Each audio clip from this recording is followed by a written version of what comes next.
Nifty bank നിഫ്റ്റിയുടെ support and resistance mark ചെയ്യുന്നതിൻ്റെ ഒരു വീഡിയോസാണ്. മൺഡേ ഏത് രീതിയിലാണ് നമുക്ക് ഒരു സപ്പോർട്ട് ആൻഡ് റെസിസ്റ്റൻസ് കിട്ടുന്നത് നമുക്ക് നോക്കാം. ഇതിൻ്റെ പിവറ്റിൻ്റെ ഒരു പിവറ്റ് ഇൻഡിക്കേറ്റർ വരെ യൂസ് ചെയ്തിട്ടുള്ള സപ്പോർട്ട് ആൻഡ് റെസിസ്റ്റൻസ് ആണ് ഞാൻ ഫോളോ ചെയ്യുന്നത്. അപ്പോൾ നിങ്ങൾക്ക് വൺ ഡേ ചാർട്ടിലൊന്ന് നോക്കാം. നിഫ്റ്റിയുടെ ലാസ്റ്റ് ഫ്രൈഡേ നല്ല ഒരു പ്രഷറുള്ള മാർക്കറ്റായിരുന്നു. അതുപോലെ തന്നെ ഒരു കണ്ടിന്യൂസ് ഫാളിങ് സ്റ്റേജിലാണ് മാർക്കറ്റ് ലാസ്റ്റ് വീക്കിൽ നടന്നത്. അപ്പോൾ ഇതിൽ നിങ്ങൾക്ക് മനസ്സിലാവും നല്ലൊരു അപ്സൈഡ് മൂവ്മെൻറ്റ് കിട്ടി മാർക്കറ്റിലേക്ക് ഒരു ഹൈപ്പിലേക്ക് പോകാൻ വേണ്ടി ഇച്ചിരി സ്ട്രഗിൾ ചെയ്യുന്നുണ്ട് എന്നുള്ളതാണ് ഏറ്റവും കൂടുതലായിട്ട് മനസ്സിലാകുന്നത്. ഇതൊരു എഡ്യൂക്കേഷൻ പർപ്പസ് വീഡിയോ ആണ്. ഒരു നിങ്ങൾ ചാർട്ട് അനലൈസ് ചെയ്ത് മാർക്കറ്റ് സ്റ്റഡി ചെയ്തിട്ട് വേണം ട്രേഡ് ചെയ്യാൻ. ഓക്കെ, നമ്മൾ ഇമ്പോർട്ടൻ്റ് ആയിട്ടുള്ള ഒരു സപ്പോർട്ട് ആൻഡ് റെസിസ്റ്റൻസ് മാർക്ക് ചെയ്തിട്ടുണ്ട്. ഡേ ചാർട്ട് നോക്കുകയാണെങ്കിൽ ഒരു അപ്പ് പോയി higher high, higher low, lower low, higher high, അങ്ങനെയൊക്കെ ലോവർ ഹൈ, അങ്ങനെയൊക്കെയാണ് മാർക്കറ്റിൽ വന്നുകൊണ്ടിരിക്കുന്നത്. ഈ ഒരു ട്രെൻഡ് ലൈൻ ബ്രേക്ക് ഔട്ട് ചെയ്യാൻ സാധ്യതയുണ്ട്. അതുപോലെ തന്നെ കഴിഞ്ഞ ദിവസങ്ങളിലേക്ക് ട്രേഡ് നോക്കുമ്പോഴത്തേക്കിന് ഈ ഒരു കൺസിഡറേഷൻ ചെയ്ത കുറേ ഡേയ്സ് പോയിട്ടുള്ള ഒരു സ്റ്റേജിലേക്ക് മാർക്കറ്റ് വരികയാണ്. ഈ ഒരു സ്റ്റേജ് ക്രൂഷ്യലായിട്ട് ഉള്ളൊരു ദിവസങ്ങളായിരിക്കും നെക്സ്റ്റ് വീക്കിലുണ്ടാകുന്നത്. അപ്പോൾ നിങ്ങൾ ട്രേഡ് ചെയ്യുന്നതിന് മുമ്പേ ഒരു അനാലിസിസ് 10 മിനിറ്റ് മാർക്കറ്റ് വെയിറ്റ് ചെയ്തിട്ട് വേണം ട്രേഡ് ചെയ്യാൻ. അല്ലാതെ പെട്ടെന്ന് തന്നെ വന്ന് ഓപ്പൺ ചെയ്തു, ചാർട്ട് ഓപ്പൺ ചെയ്തു, നേരെ ട്രേഡ് ചെയ്തു, ആ ഒരു സ്റ്റേജിലേക്ക് പോകരുത്. അനാലിസിസ് വളരെ ഇമ്പോർട്ടൻ്റ് ആണ്. ഇപ്പോൾ നമുക്ക് നോക്കാം. ഇതൊരു 5 മിനിറ്റ് ചാർട്ടിലേക്ക് നോക്കുമ്പോഴത്തേക്കിന് കുറച്ചുകൂടെ ഡീറ്റെയിൽ ആയിട്ട് മനസ്സിലാകും സപ്പോർട്ട് ആൻഡ് റെസിസ്റ്റൻസിൻ്റെ ഇമ്പോർട്ടൻസ്. ഇപ്പോൾ നമ്മൾ ലാസ്റ്റ് ഡേയിൽ നമ്മുടെ വീഡിയോസ് കണ്ടവർക്ക് മനസ്സിലാവും, നമ്മൾ റെസിസ്റ്റൻസ് ലെവലും സപ്പോർട്ട് ലൈൻസും മാർക്ക് ചെയ്തതുപോലെ തന്നെ നമുക്ക് നല്ലൊരു ഡിസിഷൻ എടുക്കാൻ പറ്റുന്ന ഒരു സ്റ്റേജിലേക്ക് മാർക്കറ്റ് ട്രേഡ് ചെയ്തുകൊണ്ടിരുന്നത്.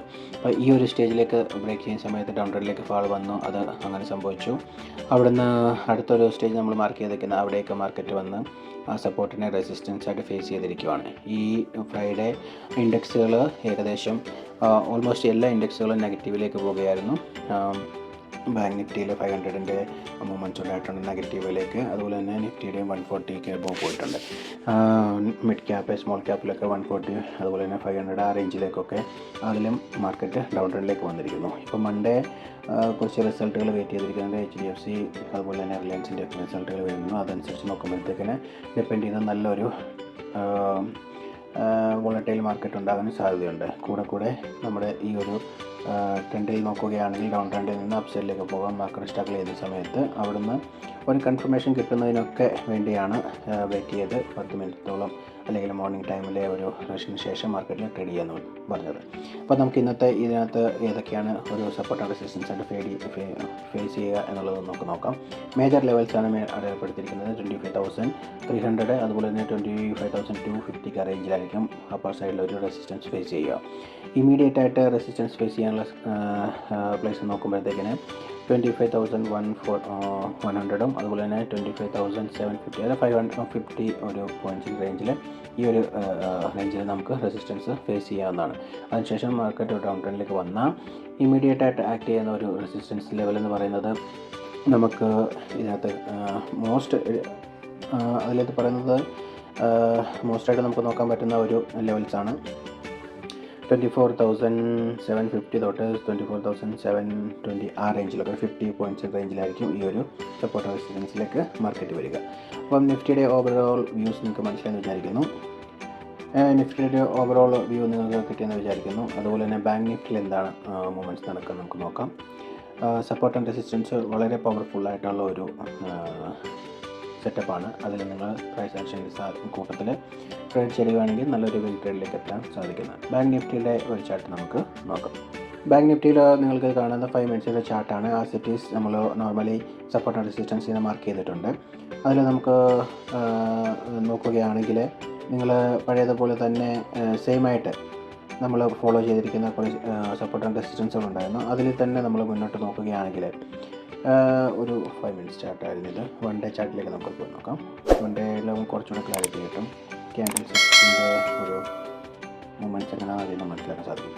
അപ്പോൾ ഇവിടെ നിങ്ങൾ കാണാം, ഇവിടെ ഒരു മാർക്കറ്റ് ഒരു ട്രേഡ് നല്ലപോലെ ഒരു ബ്രേക്ക്ഔട്ട് ലെവലിലേക്ക് എത്താം. ഈ സ്റ്റേജ് നോക്കുകയാണെങ്കിൽ upside down side, upside down സൈഡിലേക്ക് വന്നിരിക്കുകയാണ്. ഓക്കെ, ഈ ബ്രേക്ക്ഔട്ട് നിൽക്കുകയാണ്. അതുപോലെ തന്നെ ഈ ഭാഗത്ത് നോക്കുകയാണെങ്കിൽ ഒരു കണ്ടിന്യൂസ് കൺസോളിഡേഷൻ ചെയ്ത ടൈമാണ്. എന്നിട്ട് അവിടെ നിന്ന് മാർക്കറ്റ് അപ്സൈഡിലേക്ക് സ്ലോ മൂവ്മെൻ്റ് ആയതുകൊണ്ട് ഇവിടെയും അതുപോലെ തന്നെ സംഭവിക്കാൻ വളരെ സാധ്യതയുണ്ട്. അപ്പോൾ ആ ഒരു രീതി കൺസെപ്റ്റിൽ നമുക്ക് മാർക്കറ്റിനെ വ്യൂ ചെയ്യേണ്ടതാണ്. ഇമ്മീഡിയറ്റായിട്ട് ആക്ട് ചെയ്യാൻ പറ്റുന്ന ഒരു ലെവൽസാണ്, സപ്പോർട്ടാണ് ഈ ലെവൽ. ഓക്കെ, അത് നമ്മൾ മാർക്ക് ചെയ്തിട്ടുണ്ട്.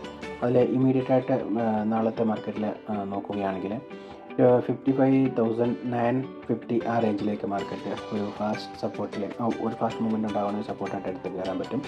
അതുപോലെ തന്നെ സെക്കൻഡ് നോക്കുകയാണെങ്കിൽ 55,850 തൊട്ട് 55,750 വരെയുള്ള റേഞ്ചിലേക്കും മാർക്കറ്റ് വരാൻ സാധ്യതയുണ്ട്. ഈ ഒരു റേഞ്ചിലേക്ക് വന്ന മാർക്കറ്റ് കുറച്ച് ദിവസം ട്രേഡ് ചെയ്തതിന് ശേഷം അപ്പ് സൈഡിലേക്ക് മൂവ് ചെയ്യാൻ വളരെയേറെ സാധ്യതയുണ്ട്.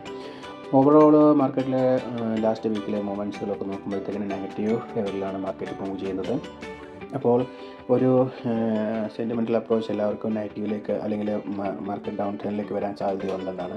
പക്ഷേ ഫാസ്റ്റായിട്ടൊരു റിക്കവറി ഉണ്ടാകാൻ സാധ്യതയുണ്ട്. ഇതുപോലത്തെ ബിഗ് ക്യാൻഡിൽസ് വൺ ഡേയിൽ ചെയ്ത് കഴിഞ്ഞാൽ ഇത്രയും ദിവസം ഒരു വീക്സ് മൊത്തം ട്രേഡ് ചെയ്തത് വൺ ഡേ കൊണ്ടത് റിക്കവർ ചെയ്ത് ബുള്ള് കൊണ്ടുപോകും. അപ്പം മാർക്കറ്റ് ഏത് സമയവും നല്ലൊരു ഹൈപ്പിലേക്ക് പോകാൻ വളരെയേറെ സാധ്യതയുണ്ട്. മേജർ നമ്മുടെ ഒരു സപ്പോർട്ട് ആൻഡ് റെസിസ്റ്റൻസ് നോക്കുകയാണെങ്കിൽ 50 റെസിസ്റ്റൻസ് ലെവൽ എന്ന് പറയുന്നത് 57,000 to 750 തൊട്ട് 650 ഉള്ള റേഞ്ചിലേക്ക് മാർക്കറ്റ് ഒരു റെസിസ്റ്റൻസ് ഫേസ് ചെയ്യാൻ മേജറായിട്ട്. അതുപോലെ തന്നെ നെക്സ്റ്റ് നോക്കുമ്പോൾ ഇമ്മീഡിയറ്റ് ആക്ട് ചെയ്യാൻ പറ്റുന്ന ഒരു ലെവലാണ് 57,000 to 30 അപ്പോൾ ഒരു നല്ലൊരു അനാലിസിസ് ചെയ്തിട്ട് വേണം മാർക്കറ്റിലേക്ക് എൻട്രി ചെയ്യാൻ. അപ്പോൾ ഇതുപോലത്തെ വീഡിയോസ് കിട്ടുവാൻ വേണ്ടി നിങ്ങൾ നമ്മുടെ ചാനലും സബ്സ്ക്രൈബ് ചെയ്ത് സപ്പോർട്ട് ചെയ്യണം. അപ്പോൾ പുതിയ ഓരോ വീഡിയോസ് ചെയ്യുമ്പോൾ നിങ്ങൾക്ക് അതിൻ്റെ നോട്ടിഫിക്കേഷൻ കിട്ടുന്നതായിരിക്കും. ഓക്കെ ഗൈസ്, നമുക്ക് നെക്സ്റ്റ് വീഡിയോയിൽ കാണാം. Bye bye, thank you.